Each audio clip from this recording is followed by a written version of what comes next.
আগামী মঙ্গলবার সকালে জাতীয় সংসদ ভবনে শপথ নেবেন নবনির্বাচিত এমপিরা। বিকেলে শপথ নেবেন মন্ত্রিপরিষদের সদস্যরা। সংসদ সদস্যদের শপথ পড়াবেন প্রধান নির্বাচন কমিশনার এএমএম নাসির উদ্দিন।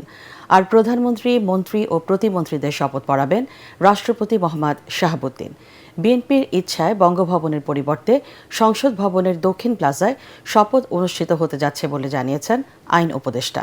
আমন্ত্রণ জানানো হয়েছে সার্কভুক্ত দেশের পররাষ্ট্র মন্ত্রীদের। উপস্থিত থাকবেন ভারতের লোকসভার স্পিকার ও পররাষ্ট্র সচিব। রিপোর্ট জানাচ্ছেন মাহবুব কবির চপল। সংসদ সদস্য হিসেবে নির্বাচিত হবার পর শপথ নেয়ার অপেক্ষায় 297 জন। আগে এমপিদের শপথ পড়াতেন স্পিকার, এবার পড়াবেন প্রধান নির্বাচন কমিশনার। আর বঙ্গভবনের পরিবর্তে মন্ত্রী প্রতিমন্ত্রীদের শপথ গ্রহণ হবে সংসদ ভবনের দক্ষিণ প্লাজায়। এ উপলক্ষে প্রস্তুতি নিচ্ছে অন্তর্বর্তী সরকার। আমন্ত্রণ জানানো হয়েছে সার্কের 7 দেশের পররাষ্ট্র মন্ত্রীদের। ভারত থেকে আসবেন লোকসভার স্পিকার ওম বিড়লা আর পররাষ্ট্র সচিব বিক্রম মিশ্রি। মঙ্গলবার দিন সকাল 10টার সময় সংসদ সদস্যদের শপথ হচ্ছে।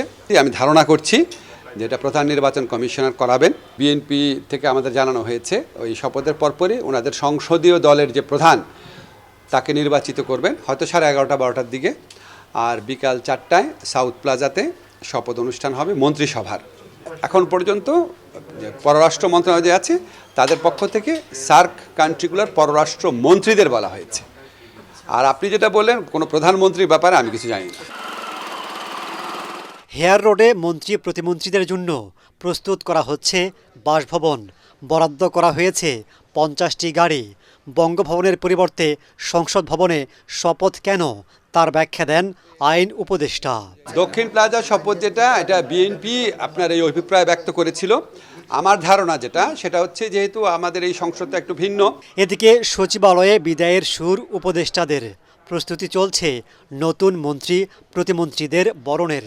এদিনও অফিস করেছেন কয়েকজন উপদেষ্টা। পরিবেশ উপদেষ্টা জানান, শপথের দিন পর্যন্ত তারা দায়িত্ব চালিয়ে যাবেন।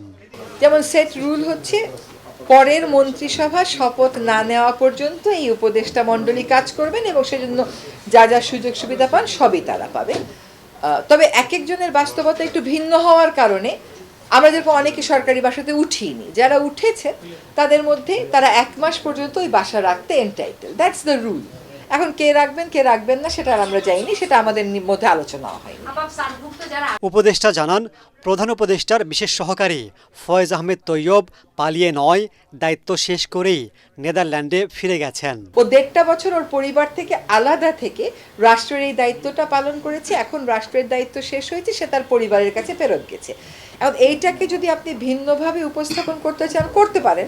ও তো বলেছে যে ও আবার দেশে ফেরত আসবে। তিনি আরও জানান, উপদেষ্টাদের কারও বিএনপির মন্ত্রিসভায় থাকার সম্ভাবনা নেই।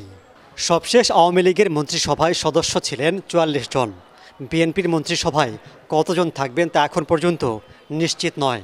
তবে ক্যাবিনেট সূত্র বলছে এ সংখ্যা 40-এর নিচে হতে পারে, কারণ বড় মন্ত্রিসভার খরচ বেশি। মাহবুব কবির চপল, এটিএন বাংলা, সচিবালয়, ঢাকা।